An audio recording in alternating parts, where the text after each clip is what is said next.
মা কালীকে দেখলেই কেন আমাদের ভয় লাগে? তিনি কি সত্যিই ভয়ঙ্কর, নাকি তিনি আমাদের ভেতরের অন্ধকারটাকেই সামনে নিয়ে আসেন? আমরা আলোকে ভালোবাসি, কিন্তু অন্ধকার থেকে পালাই কেন? মা কালী তো সেই অন্ধকার যেখানে লুকিয়ে থাকে জন্মের আগের সত্য। মা কালী কালো কেন? কারণ কি তিনি রক্ত আর ধ্বংসের প্রতীক? না, কালো মানে শূন্যতা, যেখানে অহংকার নেই, নাম নেই, পরিচয় নেই, শুধু সত্য। মা কালী কেন মুন্ডমালা পরেন? তিনি কি ভয় দেখাতে চান? না, তিনি আমাদের ভেতরের লোভ, ক্রোধ, অহংকার, কামনা এই সব মাথাকেই ছিন্ন করেছেন। মা কালী কেন খোলা জিহ্বা বের করে থাকেন? এটা কি রাগের চিহ্ন? না, এটা লজ্জার প্রতীক। যখন তিনি বুঝলেন তিনি অসচেতনে শিবের বুকে পা রাখেছেন। তাহলে প্রশ্ন আসে, মা কালী কেন শিবের বুকে পা রাখেন? কারণ কি তিনি অশান্ত? না, তিনি বোঝাতে চান শক্তি ছাড়া শিবও নিস্তেজ। চেতনা আর শক্তি দুটো একসাথে থাকলেই সৃষ্টি। আমরা কি জীবনে শক্তিকে অস্বীকার করছি না?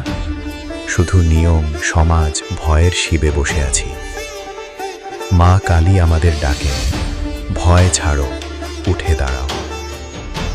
আমরা কি মা কালীর মতো সত্য বলার সাহস রাখি, নাকি সমাজ কি বলবে এই ভয়েই চুপ করে থাকি? আমরা কি মা কালীকে শুধু বিপদে ডাকি, সুখে থাকলে কি তার নাম নেই? যখন টাকা, সম্মান, শক্তি আসে, তখন কি মা কালীকে মনে থাকে?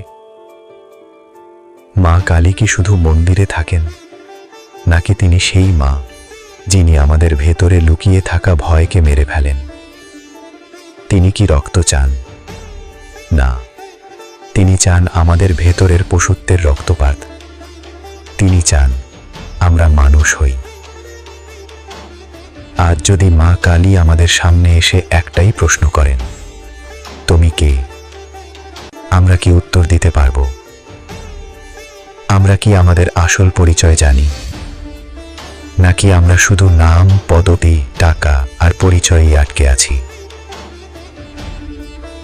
মা কালী আমাদের শেখান সব ছেড়ে দিতে, ভয় ছেড়ে দিতে, মিথ্যা ছেড়ে দিতে, কারণ সত্য সব সময় নগ্ন। আর মা কালীও নগ্ন, তিনি কিছু লুকোন না।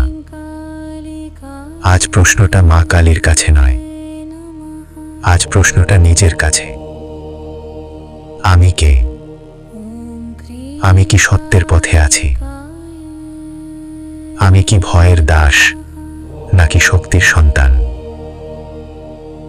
যেদিন আমরা এই প্রশ্নগুলোর উত্তর খুঁজব, সেদিনই মা কালী আমাদের ভেতরে জেগে উঠবেন। জয় মা কালী।